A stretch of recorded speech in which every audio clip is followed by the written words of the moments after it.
Welcome. My name is Alexis Flowers, and I'm the Director of Programs here at the Network of Enlightened Women. Today, I am pleased to be joined by our special guest, Ericka Andersen. Ericka is an author, speaker, podcast host, and entrepreneur. She's been published in the Wall Street Journal, the New York Times, and the Washington Post, among others. She is also a columnist for World Magazine Opinions and a freelance contributor to Christianity Today. She previously worked for National Review magazine and was online media director for Congressional House Leadership and also worked for the Heritage Foundation. She is the author of now 2 books and lives in Indianapolis with her husband and 2 children. Thank you so much for taking the time to speak with me today, Ericka. Thank you. I think the only thing you missed on my work history is that I worked for the Independent Women's Forum as well. Oh, yes, as well. Friends of our organization. And I still work with them, actually. Yes, so, great they're group. awesome. We love IWF. Yes. Yes. So first of all, congratulations on your new book that was released this week. I received my copy last night. Can't wait to jump in. Yes, thank you so much. Very exciting. Came out yesterday. So yes, I love it. And I would love to touch on the book writing process in a little bit, but kind of backing up further, when did you discover your passion for writing? Was it something you always knew you wanted to do? yeah, I mean, I think it sort of was natural to me. I loved writing from the time I could write. I always kept a diary, kept a journal, as a kid. And I remember I won a writing contest when I was like 10 or 11. And, that was put the fire in my belly. And, it was always something I loved. And then I majored in journalism in college to just continue on with that. And I didn't really find my footing as a writer for a while after that, but it was always there. And it's always been something that I loved. I love that. That's wonderful that at such a young age you knew and have been able to do it on so many different platforms and different publications. I'm sure it can vary significantly based on that, but can you share a little bit about your typical writing process? Yeah. Oh gosh, let me think. I'm like, let me get my thoughts together here. Yeah. So I would say normally what I'm working on these days with writing is writing opinion pieces or maybe shorter reporting types of pieces for like Christianity Today. And so, I would say I usually sort of just start thinking about what I'm going to write. Like I know it's coming. And so it's just sort of bustling around in my brain. Sort of like hopefully when I sit down, some of those thoughts will settle. But, I really have to clear the slate in terms of let's turn off the email. Let's like focus in. I can't really be multitasking much because I've got to focus. It requires a lot of real energy focus. And so I find that space in my day and I map out sort of the structure of what I want to write. So in an opinion piece, I sort of follow a structure and I get this structure actually from the Op-Ed Project, which is a great place to check out if you are interested in becoming an opinion writer. Great resources over there. And so even though I've done it 1,000 times, it really helps me to just map out, here are the various parts that are required in an op-ed. And I just like to have them there and it helps me build them out. So I have something to follow and I'm not just blindly going at the page. And so a lot of times what I do is, op-eds require, evidence, links, statistics, examples. And so I'm finding a lot of those things maybe prior to, or I'm thinking of them on the spot. And I'm always just thinking like, what can I bring in to make the point I want to make? So I always have lots of links in my pieces. And so then I just sort of go through, I write a rough draft. I try not to think too much about how great the writing is. I try to get through that. And then I know, okay, I'm going to, kind of finish this later. Usually I finish it and then I maybe come back to it the next day, go through and kind of like pull out the stuff that doesn't sound good, rewrite a few things. But I've kind of gotten into a system where it's a lot faster nowadays than it used to be because I've gotten into this way of doing it. And I really enjoy it. I love opinion writing. That's fun. A lot of our students are very interested. They read a lot of opinion pieces and are interested in maybe writing one for the first time. Mm-hmm. Do you have any advice for a first-time op-ed writer? A lot of our students are wondering, do they have to be an expert on a certain area? They're a little intimidated by it. Can you give some advice? You don't have to be an expert. You don't have to have a PhD in anything to write an opinion piece. Really, an opinion piece is, asking yourself the question, do I have a unique angle or idea on this? Like, what is different about what I'm saying or the perspective that I come from? So if you're writing about something and say something's happened in culture, say a celebrity has committed suicide. I mean, this is, sorry, like a bad example, but say a celebrity has committed suicide and you have an opinion on sort of how we can combat the suicide epidemic. And you have this opinion sort of based on your experience of being like the survivor of a parent who did that. And so it's like reaching out to the various parts of your life and how they maybe can speak to a particular topic that is trending, which is the other really important part of opinion writing for the most part, is you've got to be talking about something that people are talking about. What is in the news or what has happened within whatever industry you want to write for that you have something to say about. Is there a policy that's really good that people aren't talking about that could solve this problem? And so is it trending? Do you have a unique opinion? Do you have a personal experience that will lend to the uniqueness of your pitch to the editor? And so those are three things that I really think of. And sometimes it can take some thinking. I remember when I first started doing opinion, I would sort of go, well, I don't really know what my opinion is. Everyone else like kind of already has an opinion. But what I would say about that is the more you read about something, the more you start to have opinions about it. And so that's why it's really good, if you can, to start to form a couple of niches that you feel confident in writing about and you've educated yourself on, because when those topics arise, you immediately like have information at your fingertips and you're going to have an opinion because you've been educating yourself in this topic. I could go on, but No, that's great advice. And as an organization that was started as a book club, we're big fans of reading. yes. And it seems counterintuitive, but it's so true. To be a good writer, you have to read a lot. Where do you go for news? Where do you go for just reading other op-eds and opinion pieces? Yeah, where do you start? Well, honestly, I do start on Twitter a lot. I do enter the Twitter sphere on a daily basis. And so I see things that other people share and I kind of click on those. But there are people that, that I respect, certain people that I follow there that I'm like, oh, if they're sharing it, that's a person that I really respect their opinion and I'm going to maybe check this out. I do read The Atlantic regularly. I have a subscription. And so I check in there because I think The Atlantic has awesome writing, like the fantastic topics, really great examples of unique angles on unique subjects. So highly recommend reading The Atlantic. I do check into like New York Times opinion. And, I love to kind of go, I write in the faith space. So like, I'll go to like First Things, or I'll go to, what's it called? Plow is one of them. And so there's just a whole variety of different magazines and newspapers that you can be reading and checking into for ideas. And so I try to do that on the regular. Yeah. And Twitter, although pros and cons with Twitter, but it's timely, right? That's where you're going to see what's trending and what people are talking about. So yeah. And then if you subscribe to some newsletters, I mean, those are really big now. One of my friends, Grace Olmstead, she has a newsletter called Granola, and I just love her writing, and I love her curation. And so she always shares these like beautiful, wonderful pieces. And so I will get them from places like that too. yes, lots of good newsletters, Substack. It's kind of, we were talking about blogging, how things have moved from that kind of space into more newsletters and Substacks, which are really interesting. Kind of pivoting in that direction. So the media landscape has changed so much over the last decade, but it feels like even sometimes minute to minute or day to day. And it can sometimes feel like a moving target, trying to keep up with the trends, what's happening on social media, ways to connect with your audience while also staying true to yourself, true to your brand and your own voice.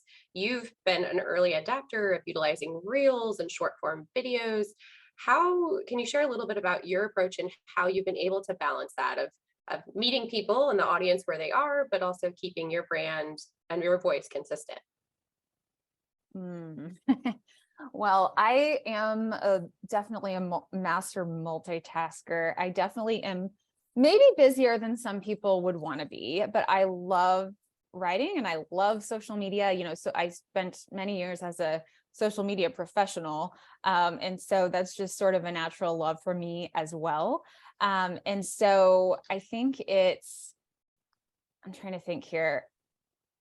I think you just kind of have to block out your time. You have to see, like, what are your goals? Like, what do you want to accomplish? And if you want to accomplish, building your email list, or you want to accomplish publishing more writing, you have to sort of decide like where you're going to spend your time. Because I can tell you, I try to do a lot and I can't do it all. And it is really hard for me because I don't want to not do certain things. But I do have to pick and choose sometimes. And so part of it is, what do I enjoy? I put a lot of emphasis on that. I do a lot of things that don't really make me much money simply because I enjoy them. But I also, have this other side, this writing side, where I'm like, I also am building, a voice to talk about the things I care about. I'm also reaching a certain kind of audience and I want to be speaking to them. And so it's really, I think, important to kind of sit down and maybe map out what's most important to you and what are your goals and where are you putting your time to kind of get to those places. That's really helpful advice, and kind of leads me to another question I had for you. As an entrepreneur and a working mom, how do you structure your time day to day? Obviously, it sounds like you have your goals working backwards, but I would imagine that requires a lot of self-discipline. So what are some examples for, yeah, as an entrepreneur, how you structure things day to day to get all this stuff done?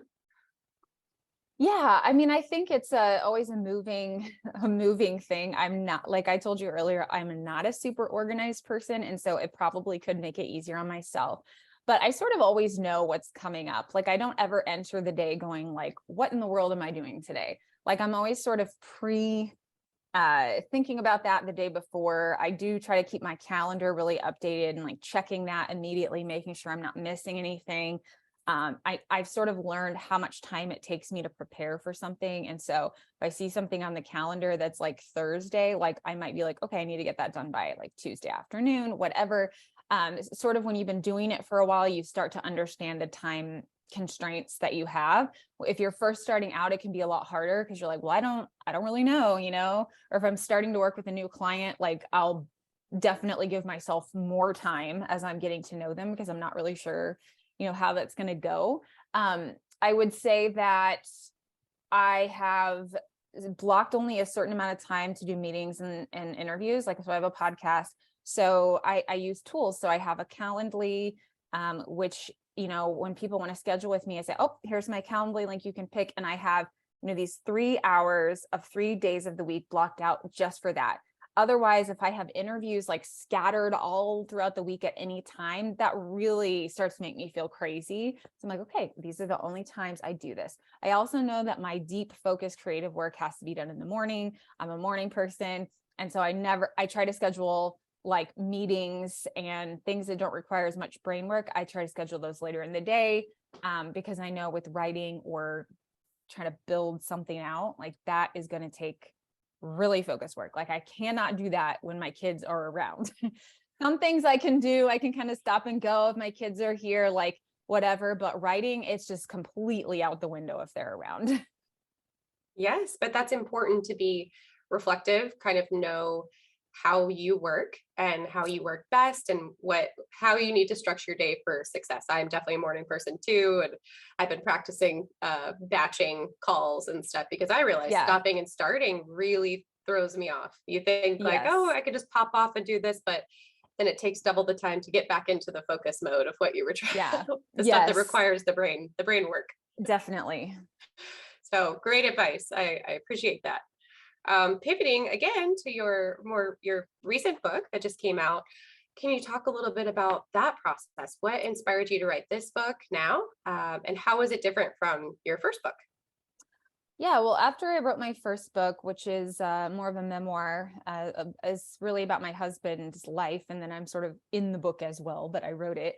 Um, after I wrote that, I knew I wouldn't be writing another book like that one. It was very unique in its subject matter, but I had the itch, like I wanted to write another book, but I wasn't sure. And so I sort of was doing freelance writing pieces and digging into some of the subjects that I had talked about in that book, Leaving Cloud Nine, things related to like the opioid crisis and suicide and depression and all of these things that happen as a result of childhood trauma.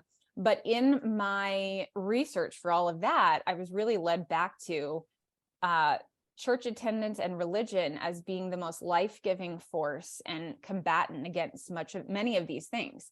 And I was like, wow, this is so interesting. Like people that go to church have like a 5 times less rate of committing suicide, and they're less likely to be addicted, and they're happier and they're healthier. And I was fascinated by this. And so I started writing more about that. And as a person who is a Christian and goes to church and really values that in my life, I was like, I feel like people don't know enough about this. And so I started to dig into that, which led me, to another place, which ultimately led me to recognize that I wanted to write a book for women, talk to them about church, why it's important. So many women have left the church, and I wanted to invite them back, tell them what it is maybe they're missing or that they don't know, or to let them know that there is a space for them and it doesn't have to look the way that it used to look. And so things just sort of move forward with that, in a way that I couldn't have designed myself. I give credit to God for making it happen.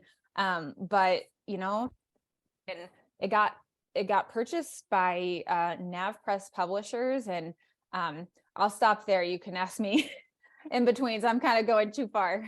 No, that's great. That's important. And I love that you shared how your research from the other book kind of spurred into this, where you had the research, the timeliness piece. So it's sort of like the opinion writing we were talking about, where it's Right. timely. You saw something that was ongoing, but also you have your own personal tie into it and how important it is to you. So you have that voice that lends itself to writing this book now. Mhm. I think we all anecdotally have heard the stories or know people who I've just, again, I got this last night. I'm ready to jump in, but I mean, we all have known people who've left the church or have had different tough stories and reasons why, especially the last few years with COVID. So it's kind of the opinion piece where you're talking about the timeliness Mhm. is great. So that's wonderful. And I know with your husband's book and the memoir, how that process was a little bit different than this one. What are some tips for a lot of our audience, college age women, some young professionals? We do have a lot who are passionate about writing. What are some tips? As I know this process is much different with a book than the short opinion pieces. What are some tips that you have for the actual writing of a book like this? Well, first, I would say opinion pieces are a great way to sort of break into it. When you start writing about a subject like I did, I wasn't necessarily anticipating writing a book about those things. But as I started writing other things about it, I realized it could be a book. And so, kind of exploring topics that way is a great way to sort of figure out what you might want to write a book about. You might run into a piece of data that you're like, oh my gosh, this is crazy and nobody's talking about this and it's important. So that would be a first step. In terms of writing a book, I would say it is, just to put this out there, it is hard to get a book published. It is not, a small percentage of people actually get a book deal. And I'm not saying that to like brag on myself. It's just the way it is. And so, but the great thing about the world right now is that there are so many ways to publish. And I would never tell you you can't do it, because someone told me I couldn't do it way back when. And had I listened to them, I wouldn't have done it. Right. So you can do it. There are ways. And I have so much more I could say about that. We're not going to have time to sort of get into that. But I might actually be creating a nonfiction writing class soon. So keep an eye out and I'll Yeah, give you stay more tuned. information. Yeah. Yes. But in terms of today's market, self-publishing is huge. It's easier than ever. It's possible. It's a great option. And so I think if you want to write a book, you should do it. I have said for both books, I'm going to publish this book. Like I didn't expect either of them to be picked up. And I think for me, like the heart behind writing a book is you have to care so much about what you're writing that you will publish it anyway. Like you have to have a passion behind what you're writing about. It can't be about money. You're not going to make any money, whether or not you get a traditional publishing deal. Even if you do, that doesn't make you a lot of money. It has to be about something deeper for you. And so commit to it. That's the first thing. But secondly, in terms of the practical side of writing a book, don't just start a blank page and start writing. That would be number one. I would say you need to do an outline and write a book proposal. That is essential. Whether or not you plan to try to traditionally publish, a book proposal is the magic formula to getting the foundation built out for what you're going to write. You've got to have focus, and you have to have like a real understanding of the pieces that you want to go into the book before you start writing it, or it's going to be one of those things where you start writing and you're never going to finish it. So you've got to have focus in terms of what you want to write, and mapping out chapters and mapping out your ideal reader and what do you want that reader to experience from the start to the finish. I always have to remind myself, this is not about you. This is about the reader. How is the reader going to benefit? Because it's great if you love it, but if you want people to buy it, you have to do something for them. You have to do, it's a transformation. What is the transformation that the reader's going to have? We're talking nonfiction here, of course. I don't write fiction. So there's so much to learn about that, but those are a few of the basic things I would say. Yeah, great advice. And I do want to be respectful of time, but do you have any advice for, obviously you're an author, you've published your own book or gotten books published, but then also worked on the like communication, social media side for other organizations as well. Do you have any advice for students who are interested in communications or journalism as a major or potential career path? Yeah, I mean, I loved majoring in journalism. I would say that the best experience is not in college, though. I mean, you have to gain that real world experience. Like, great, get the foundations, but like get internships. Like internships, so important for this field. Like this on the job learning is more important than anything when it comes to this stuff. I would say, there's so much online training now. You don't need to pay. Well, I'm not saying don't go to college, but maybe in addition to the classes that you're taking, or if you're already out of college and you're looking to break into some of this stuff, online education through courses and stuff. Like I regularly keep myself updated with what's going on in the industry by taking courses and all of that. And so I highly recommend that you look into some of those things and think about the investment, because a lot of times, oh, that's too expensive. But the thing is, like, how much would a college class cost? Way more. And you have to think you're investing in your future. You're investing in the experience that's coming from someone that's literally done the thing. They've done the thing and they want to teach you the thing. And so I'm a big, I would recommend some of those kinds of things over a college class for sure.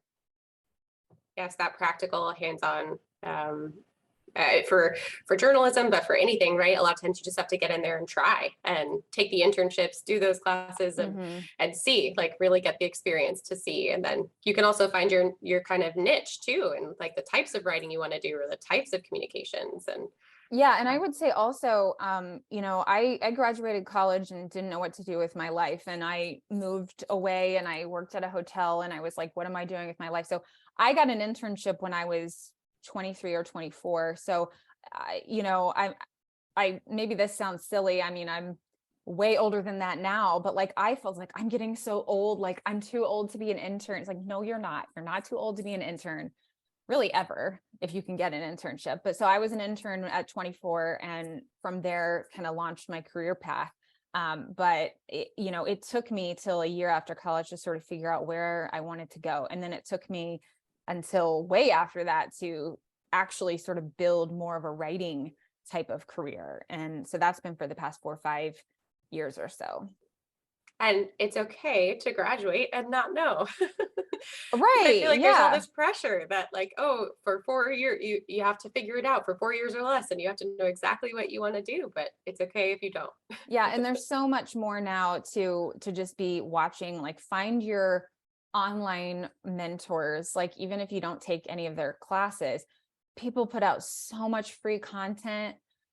Like you can learn so much for free on YouTube, and I am a major consumer of that kind of stuff. And I put it out now too. I have a account for writers, like Pitch and Publish is what it's called, at Pitch and Publish.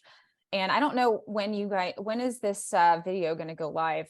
I think sometime this week. Okay, I was So gonna yeah, say, so I have a free class coming up on January 30th, Monday, January okay. 30th for it's called Brainstorm to Brilliant, Turn Your Writing Ideas into Paid Pieces in 2023. So I'll give you the link for that. Anyone is Yes, welcome we to can join, share that. totally free. So you can come learn some things there. And yeah, that's That's basically great. it, I guess. So the class on the 30th, what other, I know you have a website, anywhere else where our women should be looking for you on social media? You want to throw some handles or links Yeah, out there? so my Instagram handle is at Ericka_Andersen, spelled the way that it's spelled. You'll see it on Yes, the and screen, we'll hopefully. link them too. Yes. Yeah, and then erickaandersen.com, that's where you can find some of my writing, my work with Christian women. And then my other website is a writing coaching website, pitchandpublish.co. And there's a whole bunch of stuff on there. If you find anything you'd like to work with me on, I'm available. That's sort of a new company, so I'm throwing my hat in that ring these days. Great. Well, we'll link to all of that, and of course your new book, Reason to Return, which is available on Amazon and wherever books are sold. Yes. So yes, thank you so much for taking the time to speak with us today, and thank you all for taking the time to tune into the conversation. Yes. Thank you.